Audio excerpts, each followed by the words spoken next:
Fascist স্বৈরাচারী শেখ হাসিনার সরকার আমার ভাইদেরকে বোনদেরকে হত্যা করেছিল। নাটোরের মানুষ গণ অভ্যুত্থানে যেভাবে লড়াই করেছিল বুক চিতিয়ে, নাটোরের ছাত্ররা, নাটোরের জনতা, নাটোরের শিক্ষক সমাজ সবাই রাজপথে নেমেছিল। সকলের ঐক্যবদ্ধ প্রচেষ্টার মাধ্যমে আমরা ফ্যাসিবাদকে হটাতে সক্ষম হয়েছিলাম। বন্ধুগণ, 2024-এর গণ অভ্যুত্থানে যেভাবে আমরা স্বৈরাচার ফ্যাসিবাদের পতন ঘটিয়েছিলাম, আমাদের এবারের লড়াই, এবারের যাত্রা দেশ গঠনের জন্য। কারণ আমরা স্পষ্টভাবেই বলেছি যে ফ্যাসিবাদী সরকারের পতন হলেই হবে না, দেশ সংস্কারের মাধ্যমে নতুন করে এই বাংলাদেশকে গঠন করতে হবে। এমন একটি বাংলাদেশ গঠন করতে হবে যেখানে গণতন্ত্র থাকবে, যেখানে সমতা থাকবে, যেখানে ইনসাফ থাকবে। একটি দুর্নীতিমুক্ত বৈষম্যহীন বাংলাদেশ গড়া এই তরুণ প্রজন্মের, এই গণ অভ্যুত্থানের ছাত্র জনতার আকাঙ্ক্ষা।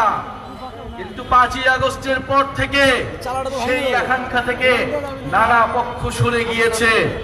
আমরা আজকেও শুনতে পেয়েছি আমাদের নাটোরের এই কর্মসূচিতে ন্যাক্কারজনকভাবে বাধা দেওয়ার চেষ্টা করা হয়েছে, আমাদের ব্যানার ছিঁড়ে ফেলা হয়েছে।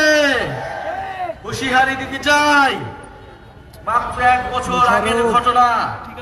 এই ব্যানার ছিঁড়ে কর্মসূচিতে বাধা দিয়ে যারা ক্ষমতায় দীর্ঘায়িত হতে চেয়েছিল, তারা আজকে বাংলাদেশে তাদের ঠাঁই হয় না।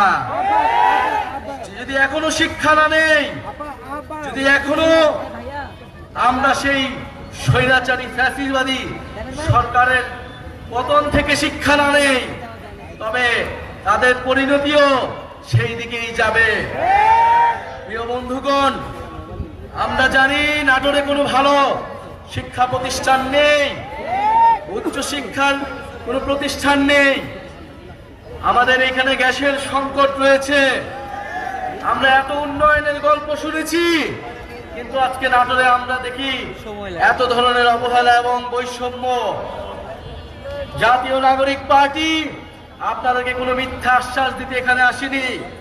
জাতীয় নাগরিক পার্টি এখানে এসেছে যেই তরুণদের, যেই ছাত্র জনতার আহ্বানে আপনারা গণ অভ্যুত্থানে অংশ নিয়েছিলেন, সেই ছাত্র তরুণরা একটি নতুন রাজনৈতিক দল গঠন করেছে। সেই তরুণরা এখন দেশ গঠন করতে চায়। আপনারা সেই তরুণদেরকে সহায়তা করুন, সেই ছাত্র জনতার পাশে এসে দাঁড়ান। আমরা বিশ্বাস করি ঐক্যবদ্ধভাবে আমরা যেভাবে ফ্যাসিবাদের পতন ঘটিয়েছিলাম, সেই একইভাবে আমরা এই বাংলাদেশ বিনির্মাণ করতে পারবো।